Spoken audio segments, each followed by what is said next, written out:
اعوذ باللہ من الشیطان الرجیم بسم اللہ الرحمن الرحیم ولا تؤتوا السفهاء اموالکم التي جعل اللہ لکم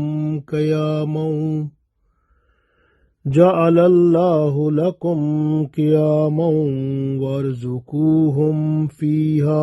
واکسوہم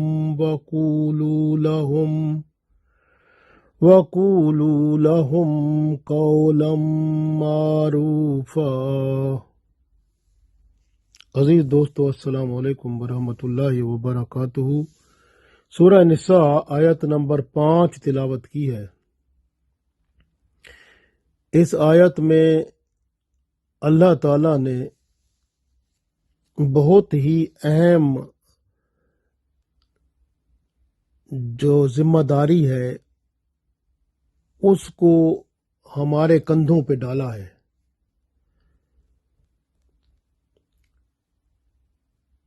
پہلی بات یتیموں کے بارے میں ہے کہ یتیم بچے جب چھوٹے ہوتے ہیں ان کو سمجھ نہیں ہوتی، ان کا جو مال جو ان کے سرپرست ہوتے ہیں، جن کے پاس ان کا مال ہوتا ہے یا جائیداد ہوتی ہے، تو مال یا جائیداد یتیموں کو اس وقت تک نہ دیں جب تک وہ عقل مند نہ ہو جائیں۔ اسی طرح سے دوسری جو بات اس میں ہے، آپ کا اپنا مال جو آپ کماتے ہیں، آپ کی روزی ہے، وہ آپ اپنی عورتوں کو نہ دے دیں، کیونکہ عورتیں تو وہ فضول خرچی کر لیں گی اور کل کو آپ محتاج ہو جائیں گے۔ اس لیے فرمایا ہے عورتوں کو نہ دیں اور نہ ہی کم عمر بچوں کو دیں۔ اور تیسری بات اس میں آتی ہے کہ حکومت وقت جو ہے اس میں جو سربراہ ہے تو سربراہ جو ہے وہ عہدے جو ہیں حکومت کے وہ ان لوگوں کو نہ دے جو نااہل ہوتے ہیں۔ جو 3 باتیں اس میں بڑی اہم ہیں اس آیت میں، پڑھتے ہیں۔ اللہ تعالیٰ ارشاد فرماتا ہے، اعوذ باللہ من الشیطان الرجیم، ولا اور نہ تو السفہاء، نہ دو، سفاہا کہتے ہیں بے وقوف کو، یعنی کم عقل کو۔ یہاں پر بچے اور عورتیں ان کو کہا گیا ہے، اور خاص طور پر یتیم جو ہیں بچے ان کو بھی کم عقل کہا گیا ہے۔ ولا تو السفہاء اور ولا تو السفہاء، اور نہ دو کم عقلوں کو۔ تو یہاں ہم بے وقوف اتنا اچھا لفظ نہیں ہے، یہ کہیں گے کم عقل، کیونکہ بچے جو ہوتے ہیں یتیم چھوٹے ہوتے ہیں تو کم عقل ہوتے ہیں نا۔ تو السفہاء یعنی وہ جو کم عقل ہیں ان کو نہ دو، اموالکم اللاتی، ان کے مال، جعل اللہ لکم، جو کہ اللہ نے تمہیں دے رکھے ہیں، قیاماً،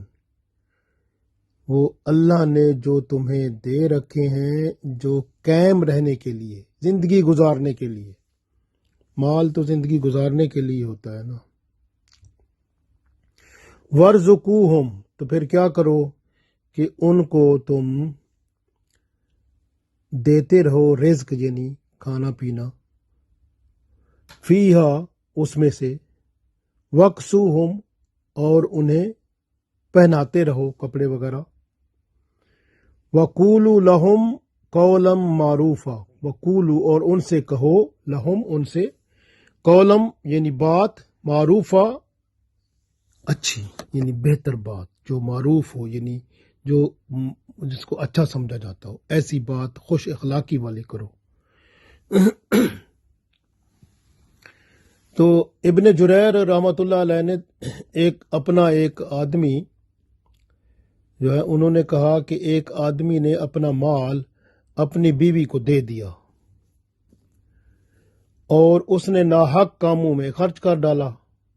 تو تب اللہ تعالیٰ نے ارشاد فرمایا کہ اپنے مال بے وقوفوں کو نہ دو، یعنی کہ بیوی ہو تو وہ بھی عورت کو بھی بے وقوف کہا گیا، بے وقوف سے مراد ہے کم عقل کہا گیا ہے، تو عورتوں کو بھی اپنے مال نہ دو اور چھوٹے بچوں کو بھی نہ دو، کیونکہ وہ فضول خرچی کر لیں گی۔ اکثر عورتیں جو ہوتی ہیں آپ کو پتہ ہے فیشن پرستی اور فضول خرچی، یعنی ایک کپڑے موجود ہیں دوسرے آ جائیں گے، تیسرے آ جائیں گے، اسی طرح میک اپ کے سامان آ جائیں گے اور پتہ نہیں کیا کیا چیزیں آ جائیں گی، فضول خرچیاں کرتے ہیں۔ تو اس لیے اللہ تعالیٰ نے بتا دیا ہے کہ ایسے جو ہے نا اپنے مال عورتوں کو اور بچوں کو نہ دو۔ عبداللہ بن عباس رضی اللہ تعالیٰ عنہ اور عبداللہ بن مسعود رضی اللہ تعالیٰ عنہ، ان دونوں کی رائے ہے کہ اپنا سارا مال جو ہے کم عمر بچوں اور عورتوں کے سپرد نہ کرو اور خود محتاج نہ بنو، بلکہ مال کی حفاظت کرو۔ بیوی بچوں کو ان کی بنیادی ضروریات دیتے رہو، یعنی ان کو روٹی کپڑا اور جو ہوتا ہے اس طرح ضروریات عام زندگی کی وہ دیتے رہو، اور بچوں کو اس وقت تک نہ دو جب تک وہ عقل مند نہ ہو جائیں۔ اسی طرح سے آپ دیکھیں کہ پہلی بات جو ہے وہ جو اس میں ہے وہ یہی ہے کہ ان ناسمجھ جو لوگ ہیں، یہ خاص طور پر یتیم چھوٹے بچے ہوتے ہیں، ناسمجھ ہی ہوتے ہیں نا، ان کو ان کے مال نہ حوالے کرو جب تک کہ وہ بالغ نہ ہو جائیں، عقل مند نہ ہو جائیں۔ انہیں کھلاتے پلاتے رہو اور کپڑے بھی دیتے رہو اور ضروریات پوری کرتے رہو، اور اگر وہ مال مانگیں تو ان کو اچھے طریقے سے خوش اخلاقی سے سمجھا دو کہ مال تو بابا آپ کا ہی ہے نا، ہم تو آپ کے مال کے محافظ ہیں۔ جب آپ میں اللہ تعالیٰ عقل اور آپ کو سب کچھ پتہ چل جائے گا کہ مال کی حفاظت کرنے کے قابل ہو جاؤ گے تو یہ مال سارا آپ کو ہی ملنا ہے، آپ کو مل جائے گا۔ تو اس لیے یتیم کی مال کی حفاظت کرنا بہت بڑا ثواب اور اجر ہے۔ حضرت عمر رضی اللہ تعالیٰ عنہ فرماتے ہیں کہ یتیم کا مال جو ہے تجارت میں لگا دو، تجارت میں لگاؤ گے نا تو تھوڑا نفع ہو جائے گا، اس بیچارے کو فائدہ ہو جائے گا، اس لیے یتیم کا مال جو ہے تجارت میں لگا لیا کرو۔ تو یہ کتنی اچھی بات ہے۔ جب تک یتیم مال سنبھالنے کے قابل نہ ہو جائیں، سرپرست کو ان کی دیکھ بھال اور پرورش اور تربیت کرتے رہنا چاہیے۔ یتیموں کی سرپرستی جو ہے وہ بہت بڑا ثواب کا کام ہے۔ یتیموں کے مال کو امانت سمجھ کر نہایت احتیاط سے برتنا ہے اور ان کے حوالے نہیں کرنا جب تک کہ وہ عقل مند نہ ہوں اور اس کے استعمال کو نہ جانتے ہوں۔ انہیں اس وقت یہ مال واپس کریں جب وہ بڑے ہو جائیں اور مال کے استعمال سے آگاہ ہو جائیں، جب صحیح مصرف پر خرچ کی سمجھ انہیں آ چکی ہو۔ اسی طرح سے اگر وہ مال لینے کی بات کریں تو ان کو اللہ نے فرمایا وَقُولُوا لَهُمْ قَوْلًا مَّعْرُوفًا، تو پھر ان سے خوش اخلاقی سے بات کرو، ان کو سمجھا دو کہ بالغ ہونے پر یہ مال آپ کو سب کچھ مل جائے گا جب آپ عقل مند ہو جائیں گے۔ اللہ تعالیٰ کا یہ ہم امانت دار ہیں، آپ کا مال ہے، ہم آپ کو دے دیں گے۔ بعض ایسے بھی ہوتے ہیں کہ جو بڑے ہو کر عقل مند نہیں ہوتے، تو پھر ان کا بھی یہ ہوتا ہے کہ ان کو ان کا مال جو ہے اس وقت ان کو دیں جب ان میں عقل شعور پائیں، بہتر ہوتا ہے، تاکہ وہ جو ہے نا مال کو ضائع نہ کر سکیں۔ حضرت ابو موسیٰ اشعری رضی اللہ تعالی عنہ جو ہیں انہوں نے اس کی تشریح کی ہے کہ مال جو ہوتا ہے نا وہ ذریعہ قیام زندگی ہے، یعنی مال کے ساتھ تو زندگی چلتی ہے، آخر ضرورت کی چیزیں خریدتے ہیں۔ اللہ تعالیٰ چاہتا ہے کہ یہ مال نادان اور کم عقل لوگوں کے تصرف اور اختیار میں نہ دیا جائے۔ اللہ تعالیٰ اسے غلط طریقے سے استعمال کرنے سے روکتا ہے، کیونکہ اگر غلط طریقے سے استعمال ہوگا تو نظام تمدن اور معیشت میں اور معاشرے کے ضابطۂ اخلاق میں خرابی پیدا ہو جائے گی۔ اس لیے اللہ تعالیٰ سب جانتا ہے، کیونکہ مال ایک بنیادی ضرورت ہے، سرمایہ زندگی ہے اور اس کی حفاظت لازمی ہے۔ اس لیے فرمایا کہ بچوں اور عورتوں کو آپ یہ نہ دیں۔ دنیا پرستوں میں تو عزت اور ذلت کا معیار دولت اور مال اور جائیداد ہے، لیکن اسلام میں عزت کا اور سب سے بڑا ہونے کا اعزاز جو ہے وہ اس کا معیار تقوی ہے۔ انا اکرمکم عند اللہ اتقاکم، جتنا زیادہ کوئی تقوی میں اعلیٰ ہوگا اللہ کے نزدیک اس کی شان اور زیادہ ہوگی۔ اسی طرح سے آپ دیکھیں، اگر کسی کے پاس مال ہے تو اگر وہ حقوق کے مالکانہ جو ہیں آزادانہ استعمال کرنے پر بھی پابندی ہے کہ وہ اپنے وسائل اور مال و دولت کو معاشرے میں فساد برپا کرنے کے لیے استعمال نہ کرے، یعنی اس کا خرچ کرنا معاشرتی زندگی میں دراڑ نہ پیدا کرے، فساد نہ لائے، فتنہ نہ پیدا کرے۔ اس لیے اسلام نے اصول دیا ہے کہ اپنا مال جس کے حوالے کیا جا رہا ہے کیا وہ اس کو استعمال کرنے کی صلاحیت رکھتا ہے یا نہیں، یہ بات بڑی اہم ہے۔ اس لیے کہ ایسا نہ ہو کہ وہ مال کو گناہوں کے کاموں میں خرچ کرنا شروع کر دے اور پھر آپ پچھتائیں۔ اس لیے حکومت وقت کو بھی چاہیے، اگر اسلامی حکومت ہو تو اس کا حق ہوتا ہے کہ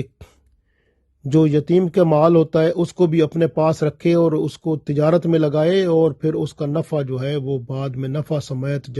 جب یتیم عقل مند ہو جائے تو اس کو واپس کر دے۔ اس طرح سے جو مال کا یعنی جس کے پاس مال ہوتا ہے وہ بھی اس کو استعمال تجارت میں لا سکتا ہے۔ اسی طرح سے آپ کی روزی ہے، آپ کا مال ہے، جائیداد ہے، آپ اپنی اولاد اور بیوی کو آپ ان کو نہ دیں، کیونکہ یہ ہوتا ہے کہ اگر آپ ان کو دے دیں گے تو ہو سکتا ہے وہ غلط استعمال کریں اور پھر آپ کل کو پچھتائیں، کیونکہ مال آپ کا تھا، استعمال وہ کریں گے، غلط کام کریں گے، گناہ کا کام کریں گے تو گناہ میں چیز تو آپ کی تھی، آپ کو تو بھی پھر وہ دینے آپ نے دیا اس کو اور آپ کو پتا تھا کہ وہ عقل مند نہیں ہے، تو اس کا مطلب ہے گناہ تو ہوگا، آپ کو پتا تھا، غلط جگہ پر استعمال ہوگا تو پھر گناہ میں آپ بھی شامل ہو جائیں گے۔ رسول اللہ صلی اللہ علیہ وسلم فرماتے ہیں کہ تنگ دستی انسان کو بعض اوقات کفر تک لے جاتی ہے، اس لیے مال کی حفاظت کرو۔ مال اللہ تعالیٰ کی طرف سے آپ پر بہت بڑی نعمت ہے، اس لیے کہ اللہ نے فرمایا اسی آیت میں جعل اللہ لکم قیاما، یعنی مال تمہاری زندگی کے قائم رکھنے کے لیے ہے، اس کی قدر کرو۔ قیامت کے دن پوچھا جائے گا کہ مال کہاں سے کمایا اور کہاں خرچ کیا۔ اسی طرح سے حکومت وقت جو ہوتی ہے اس کو بھی یہ لازم ہے کہ اپنے عہدے بھی ان لوگوں کو دے جو اہلیت رکھتے ہیں، اور اسی طرح اگر آپ مسجد کا امام فرض کرو بناتے ہیں کسی کو اور اس کو نہ نماز کے مسائل آتے ہیں اور نہ ہی نماز کے فرائض کا پتہ ہے، نہ نماز کے واجبات کا پتہ ہے، نہ نماز کی سنتوں کا پتہ ہے، اور نہ غسل اور طہارت کے مسائل کا پتہ ہے، تو پھر ایسا بندہ جب نماز پڑھائے گا امام بطور تو آپ پیچھے پڑیں گے تو آپ کا اور ان میں کیا فرق رہا؟ تو یہ آپ نے کس بندے کو وہ جگہ دے دی ہے جو رسول اللہ صلی اللہ علیہ وسلم کی امامت کی جگہ ہے۔ تو یہ دیکھیں تو اسی طرح سے آپ ایک اگر ملک کے حکمران ہیں یا آپ ایک ادارے کے حکمران ہیں، اب وہ ادارہ معاشرے کو چلاتا ہے، معاشرتی وہ ادارہ جو ہے آپ کا تو نہیں ہے نا، وہ حکومت کا ادارہ ہے، کوئی ادارہ ہے، کوئی شعبہ ہے، وہ کسی نہ کسی محکمے کو چلاتا ہے۔ آپ اس محکمے کے سربراہ ہیں تو آپ جب ادھر تقرری کریں گے، ملازمت دیں گے، اگر آپ رشوت لے کے ملازمت دیتے ہیں یا سفارش کی بنا پر تقرری کرتے ہیں، کسی کو ملازمت دیتے ہیں، نااہل لوگوں کو جب آپ وہاں لے آئیں گے تو قیامت کے دن آپ نہیں بچ پائیں گے۔ تو یہ اللہ تعالیٰ کی لاٹھی جو ہے نا وہ بے آواز ہے۔ ہو سکتا ہے یہاں زندگی میں ہی آپ کو کچھ نہ کچھ اس کا خمیازہ بھگتنا پڑے، لیکن آخرت میں پھر یہ آپ کو عذاب ہونا ہے، کیونکہ یہ تھا حقوق العباد۔ آپ نے ایک بندے کا نہیں، پوری عوام کا جو محکمہ تھا، جو کیونکہ یہ ایک محکمے حکومت کے جو ہوتے ہیں وہ ایک بندے کے تھوڑے ہوتے ہیں، وہ تو پوری عوام کے ہوتے ہیں، تو پوری عوام کی آپ نے حق تلفی کی تو قیامت کے دن جواب دینا ہوگا۔ اسی طرح سے سرکاری ملازم جو اکثر نااہل اور سفارشی اور رشوت سے آتے ہیں، ان کو لگانے والے جو ہیں وہ بھی قیامت کے دن جواب دیں گے، اور جو ملازمت بطور نااہل آئے ہیں وہ بھی اللہ کے حضور جواب دیں گے کہ بھائی تم میں جو صلاحیت نہیں تھی، تم نے اس کو کیوں قبول کیا۔ اس لیے بہت اہم ہے کہ یہ جو معاملات ہیں حکومت کے، وہ اسی طرح کسی ادارے کے یا شعبے کے، وہ اہلیت جس میں ہو ان کو دینے چاہیے، ورنہ جو ہے ایسے دے دیں گے تو قیامت کے دن اللہ کے حضور جواب دینا ہوگا۔ اور مال کی حفاظت بہت اہم ہے، کیونکہ اکثر دیکھیں کرپشن ہوتی ہے، پیسہ لے کے چلے جاتے ہیں پھر، اور جو ہے نا چوری کرتے ہیں۔ جو حکومت کا مال، حکومت کس کی ہوتی ہے؟ عوام کی ہوتی ہے، عوام کا پیسہ ہوتا ہے، اور وہ عوام کا پیسہ، عوام کا مال، عوام کی جائیداد وہ لوگ لے کے چلے جاتے ہیں جو حکمران آتے ہیں، تو پھر جو ہے وہ عوام بیچاری اسی طرح رہتی ہے اور غربت اسی طرح قائم رہتی ہے۔ تو قیامت کے دن تو اللہ تعالیٰ پھر ان سے حساب لے گا۔ اور مال کی حفاظت کرنا کتنا اہم ہے کہ اللہ تعالیٰ تو، اللہ کے رسول صلی اللہ علیہ وسلم فرماتے ہیں کہ اپنے مال کی حفاظت کرتے ہوئے جو قتل ہو جائے وہ شہید ہوتا ہے۔ ماشاء اللہ۔ تو اس لیے شریعت کے اندر حکم ہے کہ مال جو ہے، جو حاکم ہے نا وقت کا، وہ مال کی حفاظت کرے اور نااہل کے حوالے نہ کرے۔ اسی طرح وزیر خزانہ ہوتا ہے یا اس کا جو ہے وہ بھی مال کے اوپر جو وزیر ہے وہ ایسا ہونا چاہیے ایماندار کہ اس کو غلط جگہوں پہ خرچ نہ کرے اور نہ اس میں سے چوری کرے، نہ اس میں سے کرپشن کرے۔ تو یہ ایک اصول جو ہے اللہ تعالیٰ نے بتایا تاکہ معاشرہ جو ہے وہ سادگی کے ساتھ خود کفالت میں قائم ہو جائے، یہ بات ہے۔ حضرت شیخ عبد القادر جیلانی رحمۃ اللہ علیہ نے بہت خوبصورت بات فرمائی ہے کہ زندگی جو ہے ایک کشتی کی مانند ہوتی ہے، اور دنیا کا مال و دولت پانی ہوتا ہے۔ اب کشتی پانی کے بغیر تو نہیں تیر سکتی، پانی ہوگا تو کشتی تیرے گی نا، تو کشتی سمجھو زندگی ہے، اور پانی جو ہے وہ مال و دولت ہے، مال و دولت ہوگا تو زندگی کی کشتی چلے گی نا۔ بس یہ دھیان رکھنا ہوتا ہے کہ وہ پانی جو ہے وہ کشتی کے اندر نہ آ جائے، اگر کشتی کے اندر آ گیا تو کشتی ڈوب جائے گی۔ اس لیے یاد رکھیں مال و دولت کی جو حرص ہے، طمع ہے، خواہش ہے، لالچ ہے، اگر بندے کے اندر آ گیا تو اس کا ایمان ڈوب گیا، اور اگر وہ باہر رہا اور بندہ اس کے اوپر تیرتا رہا اور اس کی محبت بندے کی اللہ اور اس کے رسول صلی اللہ علیہ وسلم سے قائم رہی تو کامیاب ہے، اس کی کشتی جو ہے وہ کنارے لگ جائے گی۔ اور ورنہ اگر وہ دنیا کی محبت میں آ گیا، مال و دولت کی محبت میں آ گیا تو کشتی ڈوب جائے گی۔ کتنی خوبصورت بات بتائی۔ اس لیے ہم نے اپنی کشتی کو وہ پار لگانا ہے اور اللہ سے دعا کرنی ہے کہ اللہ تعالی ہماری کشتی کو پار لگا کے ہمیں دنیا اور آخرت میں کامیاب و کامران فرمائے۔ آمین۔